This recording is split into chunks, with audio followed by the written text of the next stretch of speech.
So this image on my screen is a perfect example of why you still need to learn manual retouching if you want to do any type of retouching, honestly speaking, because I feel like AI retouching has gotten really good. It's great, but in a lot of ways, I just feel like manual retouching will still help you separate your images from what every other person's image looks like. So I'm going to give you guys a good example. So let's just look at this image right here. Now, before I take it to Photoshop, there are a few things that I'll do here in Capture One that would help my life. Just make my life a little easier. Let me put it that way.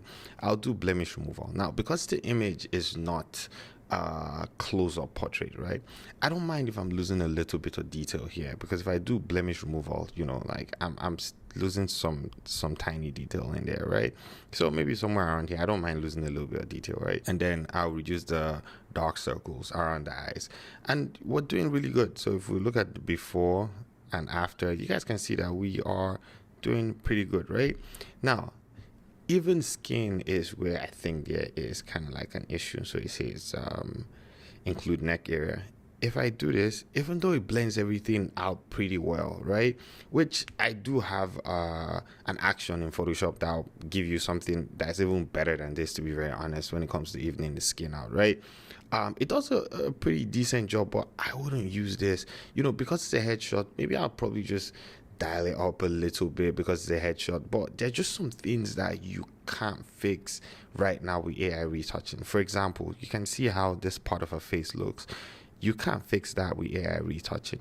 Somewhere around here, you can't fix that. You even though you reduce the dark circles under the eye, right, you still can't fix this. And for some people, this image is good to go, honestly speaking, because it looks good. Obviously, you have to clean the flaws, even at the background, but in my own opinion, you still have to learn manual retouching.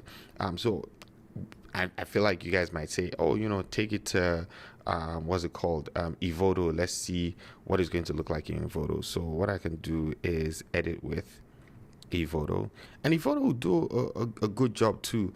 Let's see what Evoto is going to do, and at the end of the day, we'll kind of like compare it to what I would do. You feel me? So right now we are in Evoto. If we come down here, freckles and acne, you guys can see it's pretty much the same thing. Like Evoto seems a little softer, but obviously it's probably not processing the image as much as Capture One will, because that was raw. This is kind of like a TIFF file, right? And if we go to, I think it will be micro dodge and burn, where's that skin retouching, we do even dodge and burn. We'll do even dodge and burn.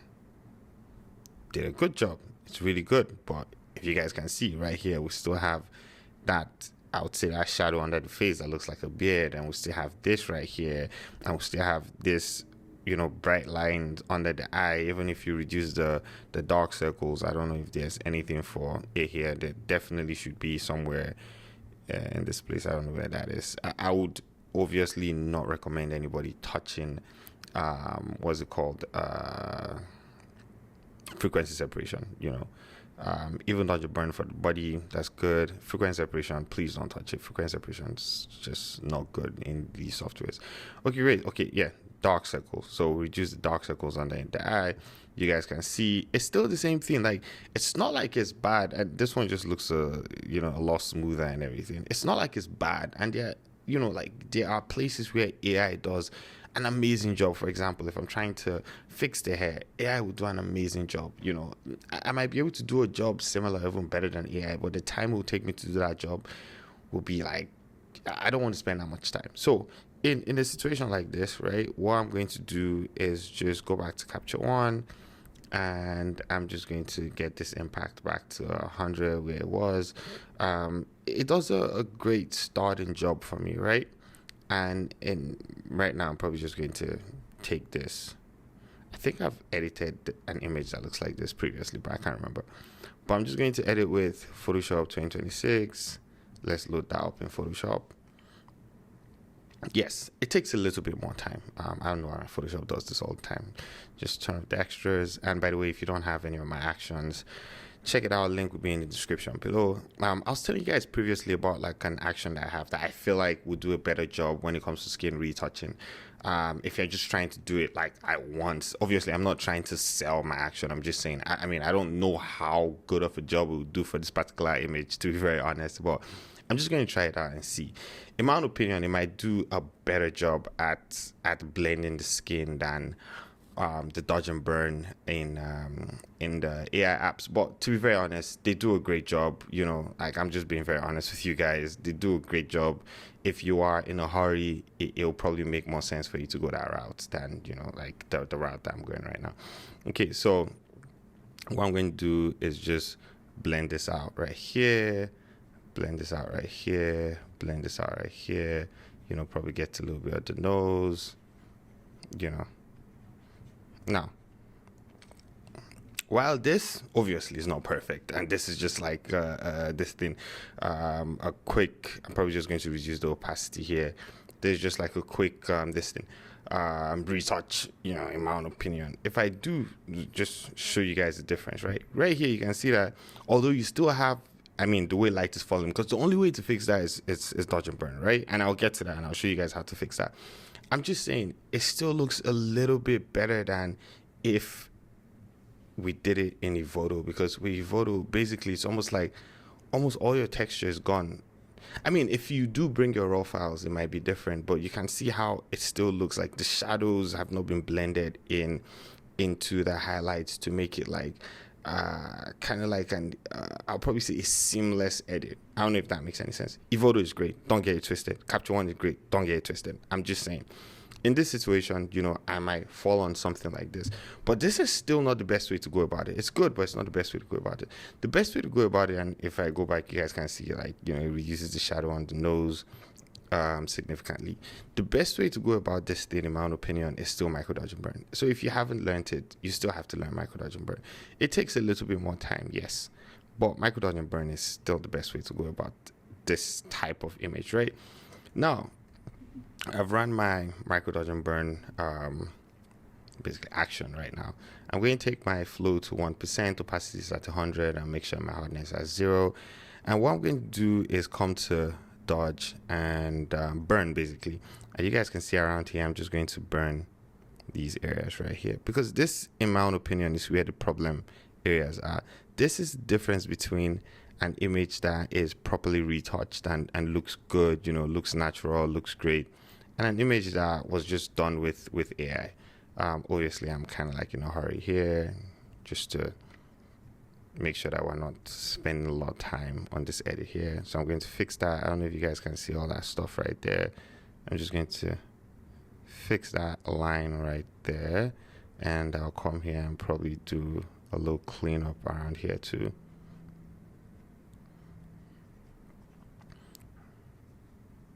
Just going to get some cleanup done. Then I'll go to dodge and I'll fix some of this too right here. Once you've fixed how light is hitting the face, you can then go into like frequency separation and then use frequency separation to just balance things out. I don't think I'm doing a super great job here. I don't know if you guys watched my previous videos on how to retouch headshots or how I retouch headshots in 2026. If you haven't checked that out, it's the last video that I did. I'll probably put a link in the description below to that video. I'm learning how to use this new recording software, and the idea is that it shows you guys where the brush clicks are, and kind of confuses me too that I'm doing most of the retouching. I'll probably turn that option off eventually. But yeah, so this is not me doing the best job, honestly speaking, but it's just going to give you guys a proper idea of why I 100% believe that micro dodge and burn in 2026, even though like a lot of these retouching apps are like doing a great job, like AI retouching is doing a great job, and I use AI retouching, I just feel like micro dodge and burn is still the way. So with this right here, I don't know if you guys can see it. Obviously, I haven't done any like top skin retouching, I haven't fixed anything, like I've not come in here to remove the smile lines and the blemishes. This is good. I'm going to fix the color here, obviously, but this right here, in my own opinion, is better because you obviously, like that thing around here, that tiny swelling around here that you're trying to remove, you've taken that out. Yes, like it's a little bit discolored here. That can be fixed easily with frequency separation. All you have to do is just clean that up. And in this situation, I would rather use micro dodge and burn to fix this area up, right?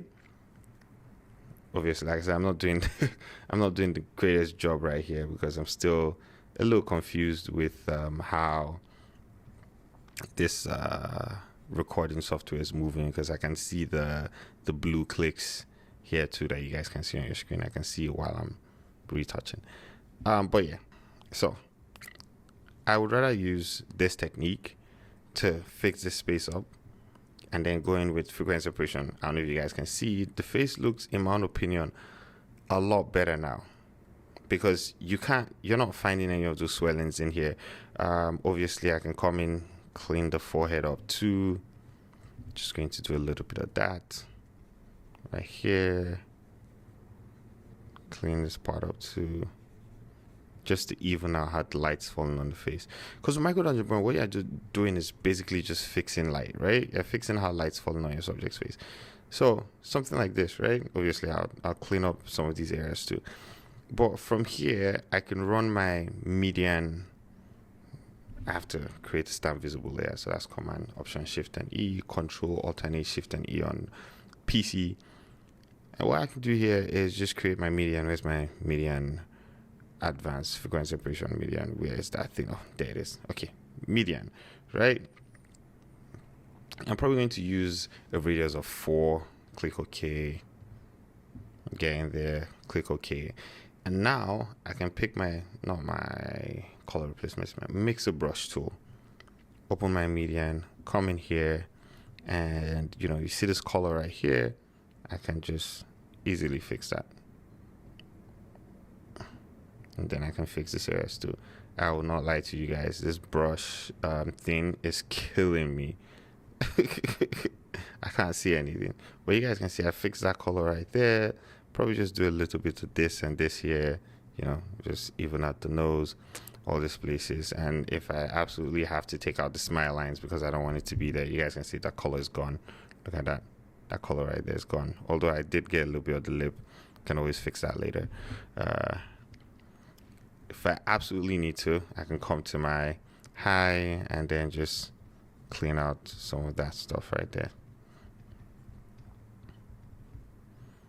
Like I said, this takes a little bit more time, right?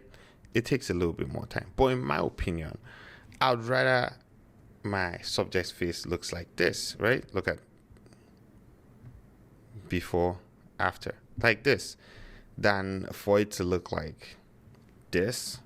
I'm going to take this all the way up in Capture One, or for it to look like this in Voodoo. Like I said, I'd rather my subject's face looks like this.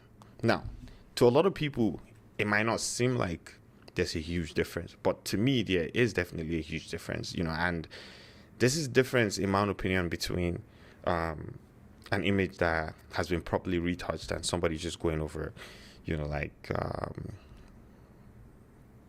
images, or going over an image with AI retouching and not doing the right thing. Obviously, I'm going to do a little bit of like global dodge and burn here. I'm still going to leave this smile line on her face because that's going to make her look like, like who she is. So let's see, before, after, fix that place up. I'm going to do a little bit of global dodge and burn here. So just going to pick my brush, take my flow to 3%, and then just do a little bit of just give her face a little shine. Want her cheeks to still stand out. I know I've complained about this feature on this on this screen recording software that I have, but 100% I am taking this feature off. It is so confusing. But yeah, just do some global dodge and burn right here. And then that my dodge. I'm going to come in here and get some burn done. I'm not going to burn this part of her nose, because there's already a lot of shadows there. So maybe the legs. Do a little bit of the legs. yes, like, I mean, it takes more time than AI retouching. I keep saying this thing, but AI retouching is not supposed to replace every single type of retouching that you have. It's supposed to assist you, um, and make your workflow a bit more efficient. So I'm going to add a lot to this right now. Probably add 4 because that's the one I use the most, honestly. Take this down to 45. And yeah, I like how this looks. Okay, so now I'm going to tell you how I love to use Evoto. So what I'm going to do is just save this. I'm going to discard all layers right now. So I'm going to save this now. And now we're going to take this to Evoto because I can't be bothered trying to clean the ground and even the background. I don't know if you guys can see up top here, like there's a shadow up there. I can't bother doing that. I don't think I'll fix the hair. I mean, the hair is fine the way it is. Nobody's zooming in that much to check it out. And even if they are, it's okay. It's hair. So in a situation like this, this is our final image. I mean, it's. I mean, we've done a pretty good job. And this, that thing I was talking about, something that AI, for the most part, still struggles to take out. I know there is a setting in Evoto. If I go to Evoto, there might be a setting there somewhere that can help with this. Is it this or this? I mean, it's supposed to be one of these, but still didn't take this out. I don't know. Okay, this is up here on the. Yeah. Okay. So which I chick wrinkle? Nah. If you guys know a setting in Evoto, then just let me know. For the most part, I mean, what do I know? This is how I retouch. Okay, so now we are going to open this with Evoto, and this is the sweet part. This is the part of retouching that I absolutely love. You feel me? So I'm just going to go down to the background. I'm just going to clean up background, and this is what I'm talking about. See. Just makes life easy. This is the part of retouching with AI that I can 100% get behind. And then unify lighting, just makes life a lot easier for me, man. I could drop this down a little bit. I mean, the shadow is gone to a certain extent, but there's still that little shadow there. I don't mind. This part of retouching with AI I can 100% get behind, because I'm not trying to do the work. I mean, I can still see this up there a little bit, so, I can just, I mean, like, this works for me. This is perfect, right? And then, if I want to fix the hair, I can come in here and go back this way and go to hair and say, hey, remove all strays. Right, it just makes life easy for me. Keep the ones within the figure because like it just makes life easy. This is what I'm trying to do. But hey, I'm going to keep my strays. Strays make the image look a little bit original. Like and not too fake. But yeah, so this is why I still think everybody needs AI retouching. So custom export. I want my TIFF. I want it to be like 100%. So I'm just going to export it. Then I'll go back to capture one. I mean, in Photoshop, you can also add grain. I know there's a way you can add grain in Photoshop. I think you can come here and add grain. I really like this option right now. I haven't been using it, but I like the option, Yeah. What's funny is I actually probably start using my grain here in Photoshop. I'll be adding my grain in Photoshop instead of going back to capture one. Because that's the only reason why I save it back to capture one, just to add some grain to it. But, okay, yeah. So we're going to go back to capture one. Where is our final image? This is our final image here. Go to refine. We're not sharpening our image because I never sharpen my image. Maybe I should. And then I'll add some grain. I like silver rich. Silver rich is my favorite. Just somewhere around here. And voila! That's it, guys. That is how, like you retouch some portraits right now. I mean, like, it's just simple, straight to the point. Yes, it takes a little bit of time, But when did we get to the point where we're not ready to put in some time into making our work great, and we just want to drag sliders to give us the right results? I don't know, but in my own opinion, manual retouching is going to be here forever. Because everybody's face is different, and everybody's retouching style is different. So figuring out something that works for you and using AI to just assist you on your way to get to like your perfect retouch should be the way to go about it. But anyways, thank you so much for watching this video, and I'll see you guys in the next one. Peace.